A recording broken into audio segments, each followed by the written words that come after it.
우선 제가 말씀드렸던 저 청년주택의 경우는요, 노후청사를 복합적으로 개발하는, 용적률 높게 해서 복합적으로 개발하는 사업인데요. 노후청사? 네, 서울 시내에 노후청사가 대략 한 400개 정도 되고요. 뭐 동사무소, 뭐 구청 이런 거 말씀하시나요? 네, 맞습니다. 네. 그래서 그 중에 한 200여 개는 네. 30년이 넘어서 재건축을 할 수 있는 요건이 갖춰진 노후청사입니다. 그래서 이 노후청사 하나당 약 200호씩 청년주택을 넣는 방식으로 용적률 높여서 개발을 하겠다. 그래서 200 곱하기 200은 4만이다. 이렇게 뽑아낸 건데 네네. 이걸 제가 그냥 무식하게 막 뽑아낸 건 아니고요. 예를 들어서 561동 같은 곳에 있는 주민센터 같은 경우도 사실 복합개발하면서 180호의 청년주택을 만들어냈어요. 그러니까 근데 561동 주민센터가 그렇게 큰 규모가 아니라서 저희들이 시뮬레이션 이렇게 저렇게 해보니까 대략 한 4만 호가 나올 수 있겠다. 200개를 네. 재건축하면은 그래서 4만 호 공급하겠다. 이렇게 말씀을 드린 겁니다. 예. 네.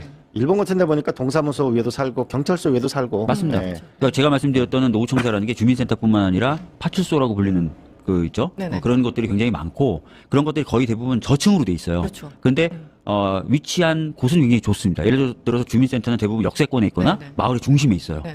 그래서 그런 것들을 복합적으로 개발해가지고 청년주택 3만 호를 넣겠다 이렇게 말씀드린 겁니다. 예.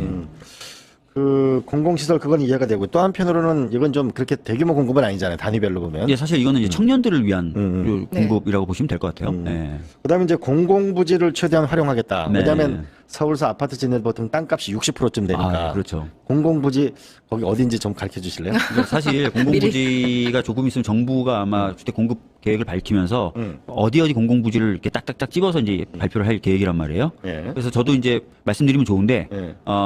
지금부터 말씀드리면은 약간의 영향이 있을 수 있어서. 주변에 또 지금 사자 이런 사람이 있을 수 있으니까. 근데 뭐 이미 널리 알려진 뭐 용산 쪽의 부지도 있고요, 홍릉 네. 쪽의 부지도 있고요. 이런 부지들은 뭐 다 아시는 부지니까 그런 것들을 적극적으로 활용하면 될 것 같고요.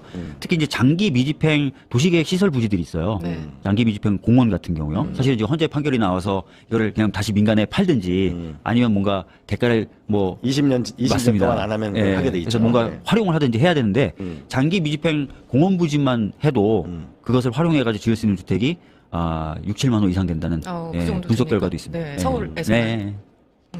그래서 사실은 부지가 없는 건 아니고요. 다만 과거에는 이런 공공부지를 공공이 바로 개발한 게 아니라 땅을 잘 만든 다음에 민간에 매각을 했죠. 근데 민간 같은 경우에 땅을 산 다음에 자기네들이 최대한 이익을 얻을 수 있을 때까지 기다리지 않습니까? 네네. 그러다 보니까 이제 주택 공급이 원활하게 되지 않았는데 지금 이재명 정부의 방침은 그냥 바로 시행해라. 그리고 건설사야 뭐 민간 건설사들이 들어오면 되는 거니까요. 그러면 빠르게 개발할 수 있고 주택을 공급할 수 있다. 이런 말씀입니다. 예.